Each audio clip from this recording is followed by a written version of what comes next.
Hey, what's up, everybody? Welcome to the Gray Zone. Salut tout le monde, bienvenue sur The Gray Zone. Max Blumenthal ici, avec Aaron Maté. Je pense que cette semaine a été historiquement décisive. Nous allons parler de tout ce qui s'est passé à Davos, de la situation en Iran et des bouleversements dans le nord-est de la Syrie. Et qu'avons-nous d'autre?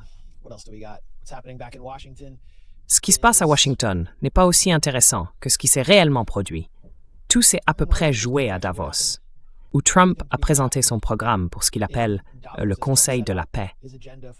Aaron, tu as des projets pour la tempête de neige?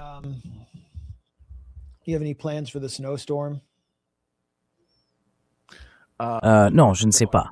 Je vais rester enfermé, juste tenir le coup. Ouais. Ouais, d'accord. On se met à l'abri. On a la tempête qui arrive, comme dit QAnon, sauf que là, c'est une vraie tempête. Et je ne sais pas, tu as vérifié ton score de crédit social sur Twitter X avant qu'on commence?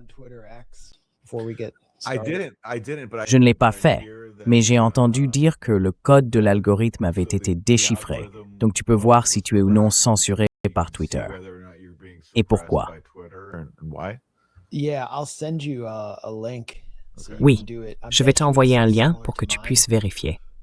Je parie que c'est similaire au mien. Juste pour partager mon score de crédit social, je crois qu'il est autour de moins 70. Et au fait, tout le monde complimente ton nouveau studio. Eh bien, merci à tous, ça avance. Ça avance. Oui, j'aime bien les étagères. Elles ressemblent beaucoup à celle-ci. Oui, c'est le Kallax d'IKEA? Eh bien, je veux dire, si c'était le cas, je ne ferais pas la promotion d'une marque ici, mais ce n'est pas le cas. C'est une pièce faite sur mesure par mon ami Declan. Merci, Declan, de l'avoir fabriquée. Oui, non.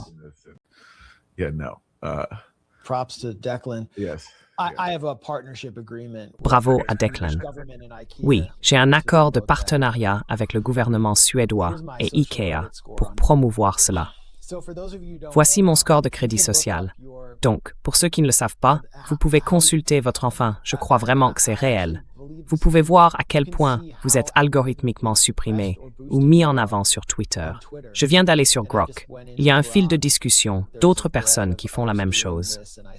J'ai écrit « Faites la même chose pour Max Blumenthal ». Vous pouvez consulter votre score contextuel sémantique et il est indiqué que je suis classé comme borderline, haine et harcèlement, antisioniste, utilisant des tropes borderline antisémites, confiance, modéré, gravité, modérée, et que je cible des catégories protégées selon Twitter. Ethnicité, juive, secondairement implicite. Donc, quand je dis sioniste, l'algorithme de Twitter comprend cela comme un ciblage secondaire ou implicite de la minorité pro-juif.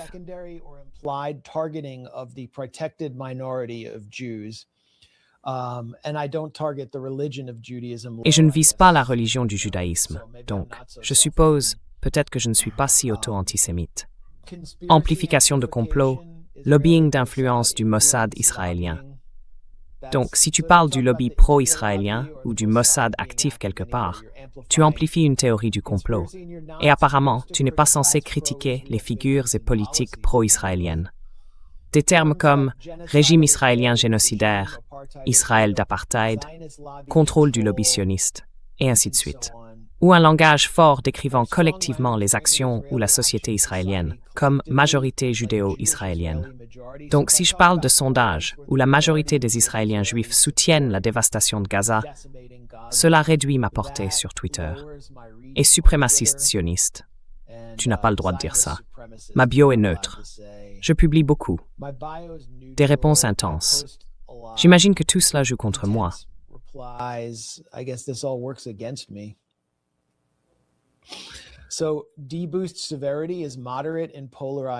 Ainsi, la sévérité du déréférencement est modérée dans les discussions polarisées. Et voici mon score de crédit social. Score de réputation caché, estimé comme modérément réduit, entre moins 40% et moins 55%. Je pense que d'autres, comme Norman Finkelstein, sont à moins 70%. Notre collègue Wyatt Reed est à moins 80%. Et aucune incitation à la violence. Combien de temps avant que cela ne quitte Twitter X et ne devienne notre? Eh bien, À mesure que X devient la plateforme universelle, nous perdons l'accès parce que nous nous en prenons à des groupes ciblés.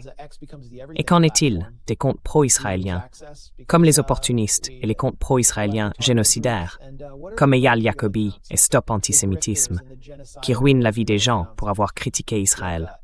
Regardez leur notation contextuelle sémantique. Ils obtiennent environ plus 80, plus 70. Leur crédit social est d'élite. Donc je pense que c'est assez significatif.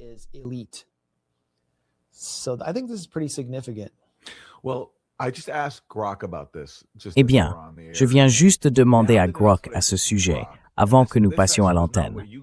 Et maintenant, la nouvelle explication de Grok, et je suppose que ce n'est pas ce que tu as obtenu en vérifiant ton score, c'est que tout cela est faux, en gros. Il appelle ça une hallucination virale. Grok affirme que ce n'est pas basé sur des données internes, qu'il n'existe aucun champ réel de l'algorithme X, ni public, ni divulgué. Les exemples viraux autour de cette requête montrent qu'il génère des sorties parodiques pour divers comptes, mais tout cela est simulé par le modèle en réponse à la requête. Ce n'est tiré d'aucun système réel en arrière-plan. Ce que Grok dit maintenant, c'est que cela ne vient pas de ses propres données internes. Il a simplement pris la commande et, en se basant sur le profil public de quelqu'un et sur les affirmations publiques à son sujet, a inventé tout cela. Ce ne sont pas de vraies données internes, c'est la nouvelle explication de Grok. Ce qui semble étrange. Donc Grok, sans prévenir personne, a en quelque sorte participé à un mème, une blague, et maintenant ils veulent que nous pensions que... C'était tout un rêve. Oui, c'est essentiellement ce qu'ils disent. Nous savons que Grok a déjà été modifié. Par exemple, il y a eu un moment où Grok qualifiait effectivement le génocide à Gaza de génocide, puis il a été reprogrammé. Il y a aussi une période où Grok est devenu carrément nazi et a commencé à promouvoir la suprématie blanche en accord avec les opinions de son propriétaire, Elon Musk. Donc, étant donné que cela a provoqué une grande controverse, je ne sais pas quoi en penser. Mais une possibilité est que Grok ait été modifié cette fois-ci, avec cette histoire, pour dire que tout cela n'est qu'une hallucination virale destinée à dissimuler le fait qu'il a divulgué de vraies données.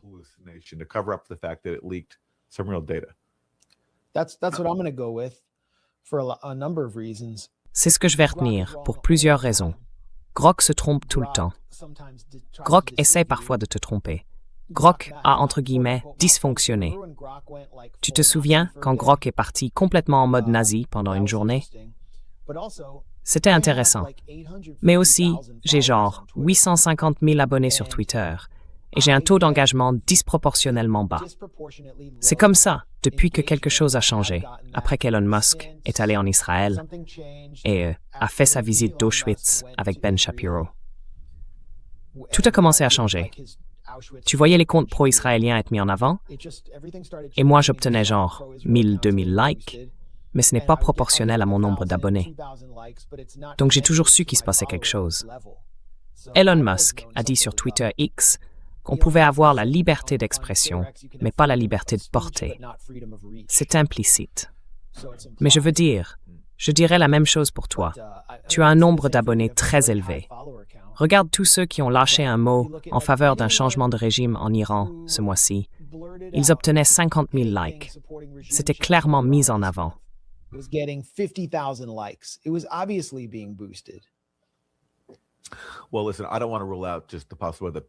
Eh bien, écoute, je ne veux pas exclure la possibilité que beaucoup de gens m'aient simplement mis en sourdine parce qu'ils ne veulent pas voir mes publications.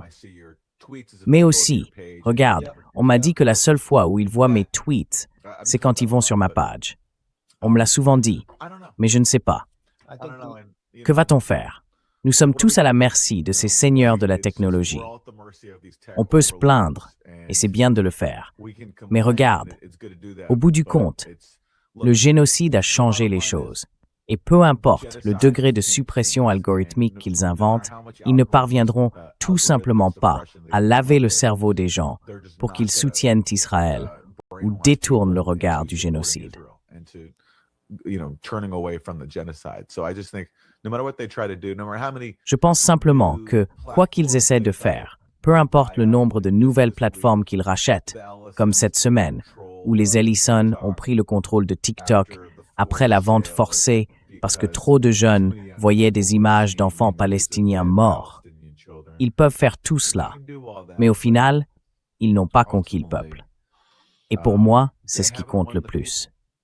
Et si nous sommes censurés sur Twitter, eh bien, c'est comme ça. C'est comme ça. On vendra simplement The Grey Zone dans des distributeurs de journaux à l'ancienne. Je n'exclus pas cette option. On l'enverra comme jacobin. On peut faire ça. La Gazette de la zone grise. J'aime bien ça. J'aime bien ça. Tu connais le Palestine News Network, le type qui genre harcèle ces Israéliens vulgaires à Miami et tout ça? Ouais, il dit des trucs du genre « Ta tête ressemble à une fichue grenouille ». Tu vois, je veux dire, c'est un peu satisfaisant quelque part. Ouais, j'ai grandi avec ce gars-là, Ramsey. C'est un bon. Et il vient d'être banni de TikTok pour comportement hors ligne. C'est une nouvelle politique. Donc même si tu respectes les conditions d'utilisation en ligne, tu peux quand même être viré pour avoir été méchant avec des Israéliens hors ligne. Ou genre, ils peuvent dire « Oh, t'as eu un DUI ». Donc c'est un nouveau truc que je crois le TikTok appartenant à Ellison a mis en place.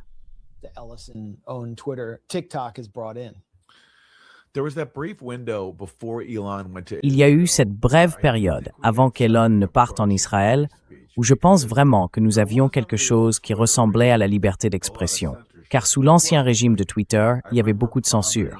C'est vrai, je me souviens que des comptes importants avaient été bannis. Ils ont censuré Trump, par exemple. Et de nombreux comptes de gauche anti-impérialistes ont également été censurés.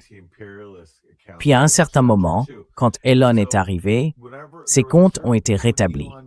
C'était avant qu'ils ne deviennent totalement pro-sionistes.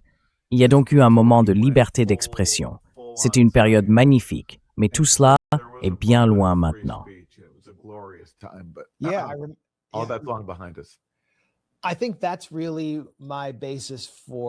Je pense que c'est vraiment la raison pour laquelle je soupçonne que nous sommes désavantagés par l'algorithme.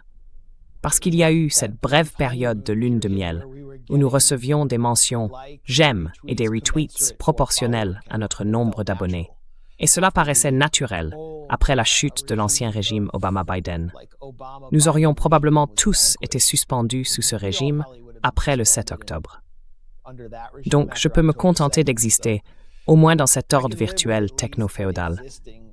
Mais c'est intéressant de voir comment nous sommes peut-être rétrogradés par l'algorithme. Tout cela a du sens. J'ai du mal à croire que tout cela n'était qu'une hallucination.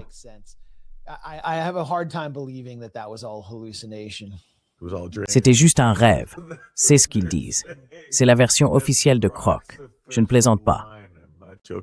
C'est de mettre Titsniv. Une hallucination visuelle. Eh bien, c'était une autre hallucination que j'ai eue, où j'ai réellement grandi et où ma conscience s'est élevée. Donc j'en suis content. Et je pense que c'est en fait une bonne transition vers l'Iran parce que